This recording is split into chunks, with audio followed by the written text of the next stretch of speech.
Alright, settle in, folks. We need to talk about Donald Trump's big, beautiful promise: bring American manufacturing back. Yeah, he said there'd be an exodus from China, like Moses parting the Red Sea, but instead of water, it's laptops and Barbie dolls. And instead of the promised land, it's Ohio. So cue the fanfare. Trump's on the campaign trail. We're bringing jobs home, folks.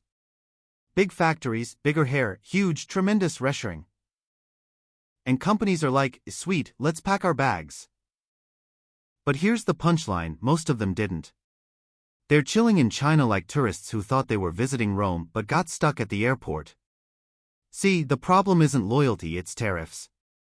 The guy didn't just slap a few tariffs on China, he went full on a kitchen nightmare on the global supply chain. You know, blanket tariffs. China, Vietnam, Malaysia, he's like, though your country makes stuff? Boom, tariff. Don't care what it is. Imported socks? Tariff. Sushi-grade tuna? Tariff. Your grandma knitting scarves? Tariff. And the businesses? Oh, they're trapped. Literally trapped. Judd King, guy runs a glow-in-the-dark game company in LA, he's like, no wait Nancy, we're paying. And so is everyone else. His games need LED components made in China. So he's paying duties like they're tips for an overworked barista. Meanwhile, consumers, they're getting squeezed like lemons for lemonade. Now check this: big box stores, Target, Walmart, they've got the clout to absorb these costs. They're like the bullies of retail: pay up, small guy, we got this. Meanwhile, smaller firms? Forget it. They're like little fish in a tank full of piranhas called tariffs. And when their suppliers say, prices are going up, buddy, you pass it on or we close shop, you better believe these small businesses are sweating bullets, flipping burgers and invoices at the same time. And let me tell you, Trump's administration didn't make things easier. Oh no, they promised a comprehensive trade agreement with Xi Jinping. Sure, we're on round 3 of talks, and it's like watching Groundhog Day, but with spreadsheets and power suits. Nothing forward, just endless reruns. Spreadsheets and power suits. Nothing forward, just endless reruns. And it gets better. Trump tries to block China from sneaking products through other countries like, hey, don't be clever, I see you, Malaysia. But then, the Federal Appeals Court says, no, Donnie. You don't have the legal juice for that. So now we've got potential Supreme Court drama brewing. Companies are standing there like, do we move? Do we stay? Do we fold origami and pray? The White House, naturally, had an anonymous official come in and go, don't worry. Businesses should reshore. Totally clear. Very obvious. Been clear for 10 years. Oh yeah? Very obvious, like a neon sign in a hurricane. Meanwhile, tariffs on alternative manufacturing hubs, Vietnam, Cambodia, Indonesia, are creeping up to China levels. India? 50% tariff. That's right, 50%. It's like playing Monopoly where the rules keep changing and someone keeps taking your money and yelling, you're fired. And what's the effect on companies? Paralyzed. They're literally frozen like deer in headlights. Some are bailing from the market. Others are going belly up. And consumers? Well, say hello to a Barbie doll that's 42% more expensive at Target. That's right. You want a Ken doll to fight your glow-in-the-dark game hero? Hope you're ready to mortgage your garage. It's a classic case of a China plus one gone minus one. The plan was, diversify production, keep China, add one more country. But now? More like a China minus your wallet. Companies are either exiting or stuck. And what's left? You guessed it, consumers eating the costs. I mean, let's be honest, Trump's idea sounded great in campaign rallies. Big, booming voice, we're bringing back jobs. American stuff. Made in the USA. Yuga. And people clapped. People cheered. And the crowd's thinking, finally. No more fake imports, no more cheap knockoffs. But reality hits, and it's like watching a TikTok fail compilation. Companies can't leave China without losing money, tariffs are sky high, and any attempt to move to another country? Boom, another tariff. It's like playing whack-a-mole blindfolded with a hammer made of spaghetti. And don't even get me started on smaller businesses. They were supposed to be the heroes of reshoring. You know, mom and pop shops stepping up, hey, I'm moving my boutique toys to Ohio, building American dreams. Yeah, except they can't. Not without either going bankrupt or selling their firstborn to cover the tariffs. Meanwhile, the bigger companies? They're just shrugging and going, meh, we'll ride it out. Like cruise ships in a storm with paddle boats attached. And the consumers? Paying extra for everything, silently muttering, I miss China. So here's the irony, right? Trump promised jobs coming home. But what really happened? A tidal wave of tariffs, uncertainty, and companies doing a collective "nah, we'll stay in China, thanks." The exodus never happened. Instead, it's like he promised a Hollywood blockbuster but delivered a B-rate infomercial. And it's not like it's going to get better anytime soon. Biden tried to diversify production too, pushing companies toward friendly countries like Mexico or India. But guess what? Trump comes in second term, slaps reciprocal tariffs, and suddenly no one's moving anywhere. Everyone's just standing there, confused, like, so, what's the plan again? I mean, if you're an American manufacturer, this is the nightmare scenario: stay in China and pay tariffs. Move somewhere else and pay tariffs. Stay in the U.S.? Can't do it, labor costs too high, infrastructure not ready. It's like being trapped in a giant game of Jenga, where each block is your money and every move costs more than the last. And yet, Trump's rallies continue. He's waving the flag, shouting jobs are coming home. Reshoring. And the audience goes wild. Meanwhile, accountants are crying into spreadsheets.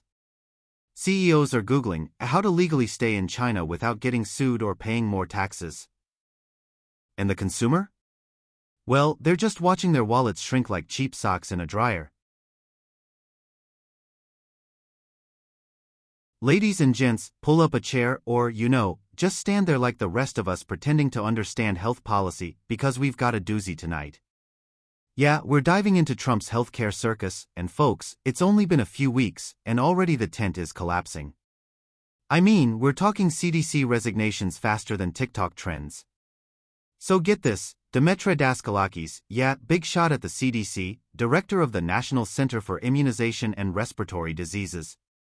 Fancy title, right? Sounds like a Marvel villain, but nope, just a guy who actually wants Americans to, not get sick. Well, he peaced out. Resigned. Why? Because he only sees harm coming. Yeah, that's a direct quote. Sounds like he just looked at a memo and went, nope. Can't do it. I'm out. Meanwhile, 3 other top health officials also hit the eject button. Boom. It's like a government game of musical chairs, and every chair's got a fired sticker. Now, what pushed Daskalakis over the edge? Let me break it down for ya. Trump had this bright idea: let's shake things up at the CDC. Bring in new folks on the Advisory Committee for Immunization Practices, ACIP, if you want to sound fancy and confuse your grandma at Thanksgiving. And these new folks? They're moving in a direction, a real ideological direction. They want to undo vaccines. Yes. Undo. Like Control-Z on science. They're basically saying mRNA shots? Never happened. Science? Optional. And here's the kicker: Daskalakis said the firewall between science and ideology is completely toast. Burned to a crisp. Kaput. Imagine building a firewall between your Facebook feed and fake news, but someone unplugged the router and replaced it with a glitter cannon. That's what we're dealing with here. And Trump appointees, they're having a blast. Susan Menares, the previous CDC director, also Trump appointed, got ousted after clashing with Robert F. Kennedy Jr. on vaccinations. Yeah, that's right. JFK Jr. is now running a public health remix. Next thing you know, he's gonna tell us to cure colds with kale smoothies and positive vibes. So Daskalakis looks around, sees this chaos, and says, I've hit the line. Hit the line. The point where you go, this ain't science anymore, it's just politics with lab coats. He leaves, and suddenly you've got a CDC that's more like a CDC, Chaos Department Central. And what about the pharmacies? Yeah, that's right. CVS, Walgreens, all the places where you'd usually grab a shot or a lollipop for your kid, guess what? They're confused. Stock's gone. You need a prescription for stuff you normally just grab at the counter. It's like going to Starbucks and they say, sorry, no caffeine today, or tomorrow, maybe next year. Now, let's talk about Kennedy. This guy has been skeptical about vaccines for, like, forever. He fires the ACIP members. Cuts to federal agencies. Basically playing Jenga with public health. And Senator Bill Hagerty? Standing there like, those resigning are just scared of scrutiny. Buddy, no. They're scared of reality. Reality hit like a dodgeball to the face. And Menarez? She goes on record saying Kennedy's a weaponizing public health for political gain. Weaponizing public health? Folks, that's like turning your blender into a missile launcher. The message is loud and clear: your vaccines, your health info, could be used for politics. And honestly, that's scarier than any zombie apocalypse movie you've ever seen. So what's left for the average American? Well, hope you like pharmacy hide and seek. Yes, the flu shot is now like Bigfoot, you know it exists, but good luck spotting it. Your kid needs a vaccine?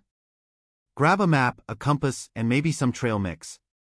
CVS might have it, Walgreens might not, and even if they do, better bring a prescription from a doctor who also knows magic tricks.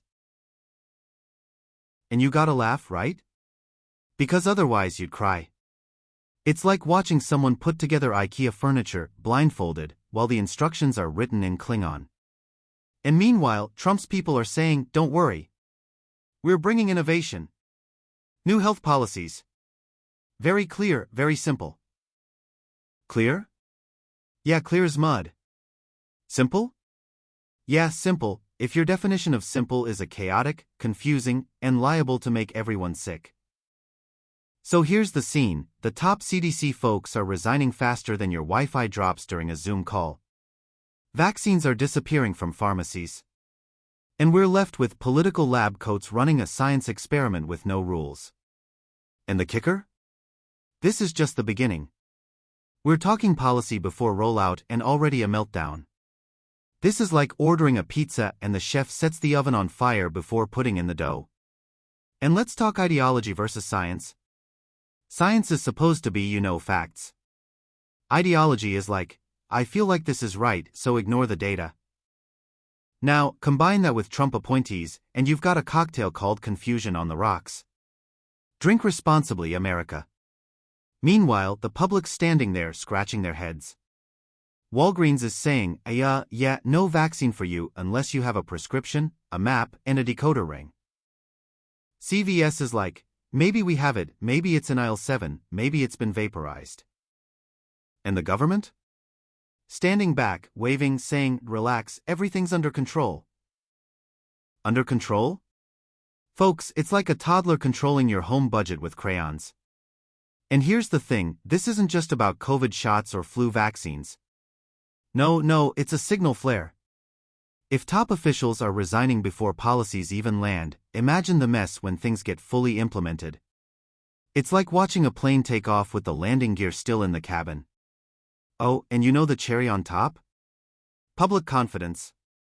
Gone. Toast. People are thinking, should I trust the CDC?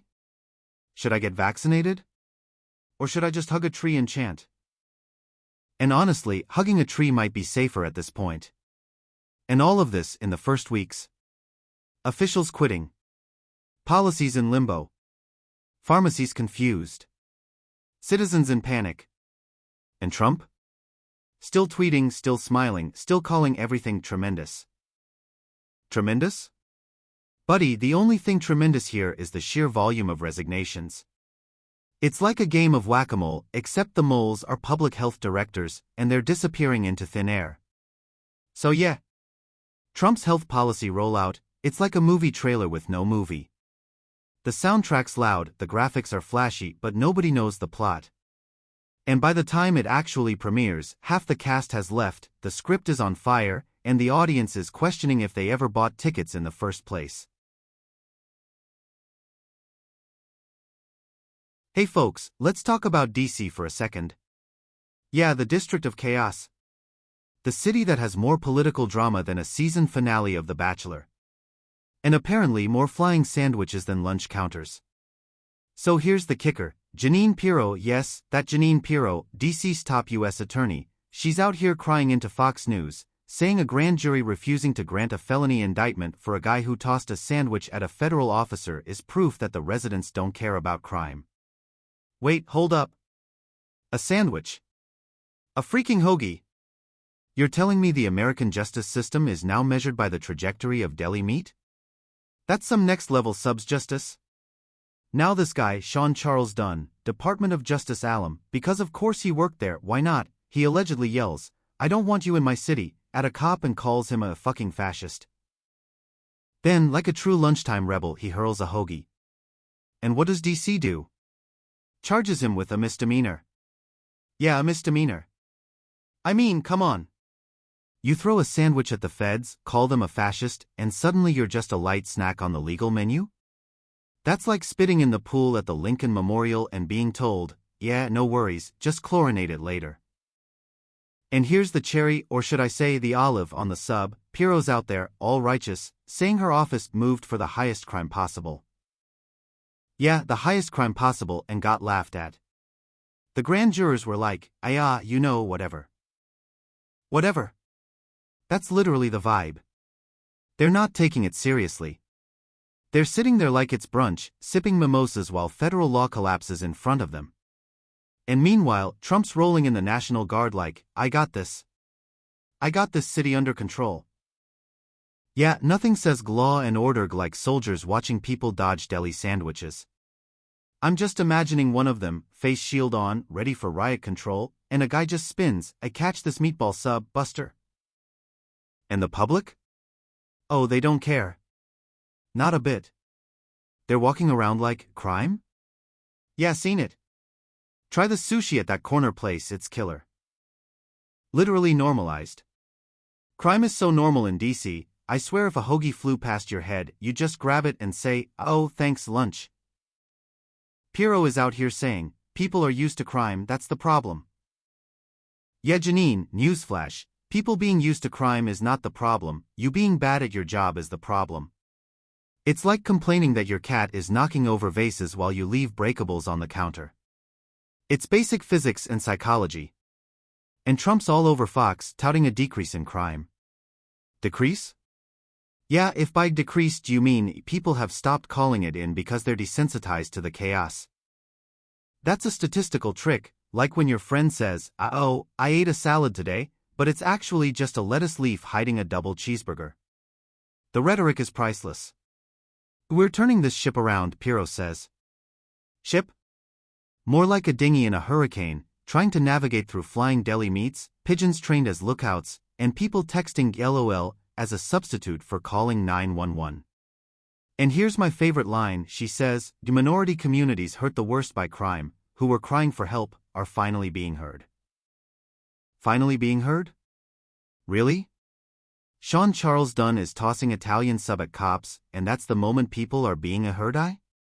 That's like saying, hey, traffic's bad, but at least the horn honks are louder now. I mean, think about the optics. Federal officers dodging hoagies. National Guard on standby. Prosecutors embarrassed. Citizens indifferent. And the city brass, just lying like it's a new Olympic sport. A crime is down, we got it under control. Oh yeah?